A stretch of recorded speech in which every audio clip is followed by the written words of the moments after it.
Welcome back, guys. Today I am gonna bake these parts before I cut them down and put them back on some stands and let them sit for about a week or so.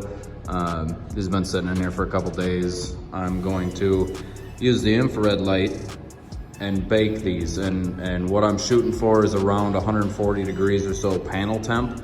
So I'm about 145, 150. Yeah, down, kind of varies. It's really hard to get the whole area the same temperature with a smaller light like I have. This is just a 110 light. It's only maybe 2 feet wide, 3 bulb. But the whole idea with this is that we're drying these products from the metal up, and it's always a good idea to do this in every stage. I like to do this after filler work, before primer, and then after we prime, I'll do it again before we block, and then after we paint, we'll do it again. And right now you can see this is you know, the peel. It's a little bit peely, but we're gonna buff all that out anyway.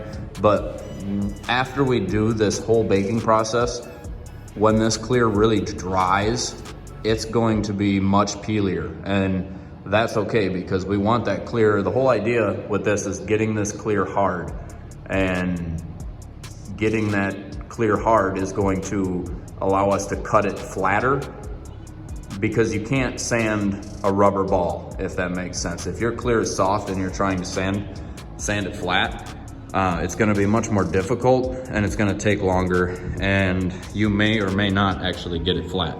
So that's kind of one thing with this Bakelite. So this particular one is a Vevor, I believe it is. It's just a 110. It's kind of a cheaper one. It was around $600 or so, but it's got, you can shut different bulbs off and on, you know, and then you've got the timer, and you can turn the bulbs down, you can turn the heat up on the bulbs, you can turn it down, but it works. So I do it in sections. So this door, I'll do like 3 different sections. I'll do that end, I'll do it in the middle, and then I'll do it on this end.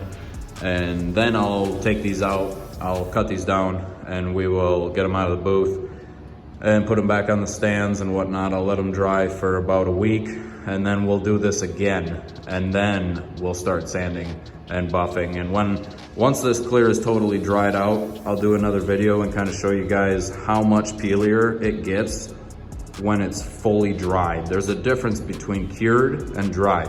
Right now, this clear is cured.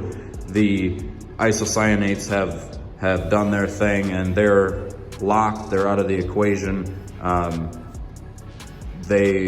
What we have now is solvent, and heating this panel up is going to, from the bottom up, we're heating the metal with this light. We're not heating the air, we're heating the metal. So we can force those solvents out from the bottom up. And that's the whole idea with this, is to totally dry the paint.